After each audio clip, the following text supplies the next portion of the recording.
Iran अब अकेला नहीं है, एक्शन में चाइना भी आ गया है। बड़ा अपडेट यह है, रिपोर्ट आपकी स्क्रीन पर है, चाइना ईरान के साथ इंटेलिजेंस शेयर कर रहा है, इंटेलिजेंस दे रहा है।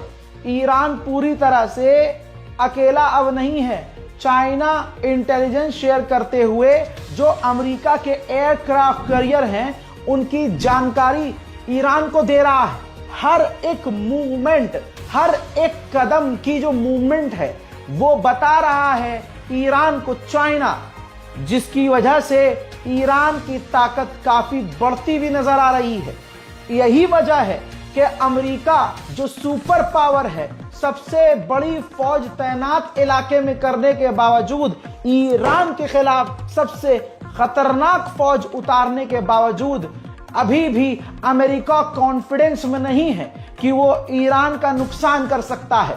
ऐसे में जानकारी ये भी बता दूं कि जब अमेरिका को यकीन हो चुका है कि ईरान भारी पड़ सकता है इस बार और ईरान बढ़िया करके खेलेगा इस बार, तो दोस्तों एक और एयरक्राफ्ट कैरियर, तस्वीर आपके सामने, एक और एयरक्राफ्ट कैरियर अमेरिका ने ईरान के लिए रवाना कर दिया है।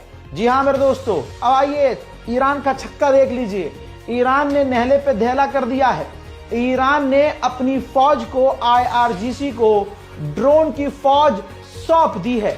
ईरान के मिसाइल सिस्टम, डिफेंस सिस्टम और बड़ी खतरनाक, जिनका नाम नहीं लेना चाहता हूं, जिन मिसाइलों को तैनात वो कर रहा है, फतह के साथ साथ खतरनाक मिसाइलें ईरान ने तैनात कर दी है। ईरान बिल्कुल भी रिस्क नहीं ले रहा है और बेवकूफी तो बिल्कुल नहीं कर रहा है इस बार। 12 डेज वॉर में ईरान ने बढ़िया डेवलपमेंट की है, बढ़िया चीजें सीखी हैं।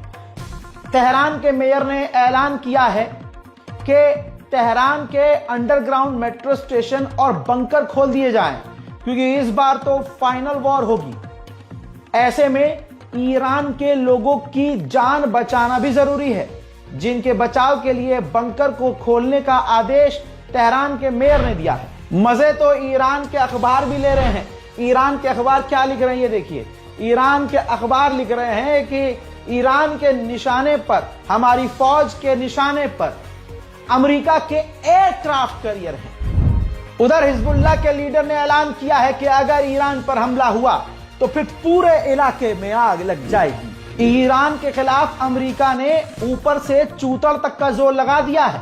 एक और एयरक्राफ्ट जो न्यूक्लियर को चेक करता है, रडार से भांपता है और जो न्यूक्लियर के रसायन, जो केमिकल्स होते हैं, जो रेडिएशंस होते हैं, उनको मापता है, उसको भी ईरान की तरफ रवाना कर दिया है। बुरी खबर, डराने वाली खबर यह है, अल्लाह रहम करे, खबर यह है कि डोनाल्ड ट्रंप ने फैसला ले लिया है, रिपोर्ट मेरे पास बिल्कुल क्लियर है कि डोनाल्ड ट्रंप ने फैसला ले लिया है कि ईरान के सुप्रीम लीडर को, टॉप लीडर को निशाना बनाया जाए।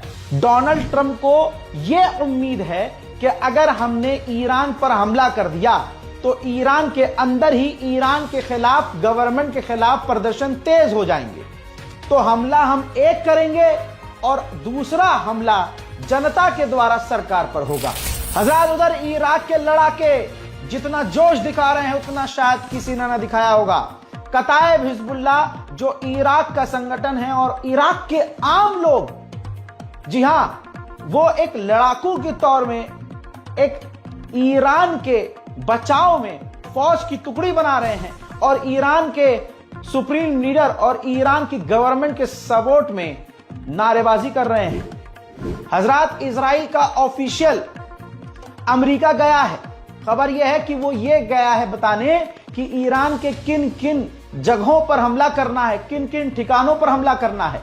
वहीं दूसरी तरफ सऊदी अरब का एनवॉय अमेरिका पहुंचा है डील पर बात करने के लिए और शांत करने के लिए कि भैया थोड़ा ईरान पर हल्का हाथ रखो। लेकिन मैं फिर से कहूंगा, अरब पर भरोसा नहीं करना, क्योंकि यह भी हो सकता है कि जब इजराइल पहुंचा हुआ है, इजराइल का एनवॉय एक्सपर्ट पहुंचा हुआ है अमेरिका, और ऐसे में जब सऊदी अरब का भी एनवॉय पहुंच रहा है, तो हो सकता है, ये मेरे मन की बात है, मेरे मन की बात है, हो सकता है सऊदी अरब का एक्सपर्ट भी, समझ लो, अमेरिका और इजराइल की मदद के लिए गया हो।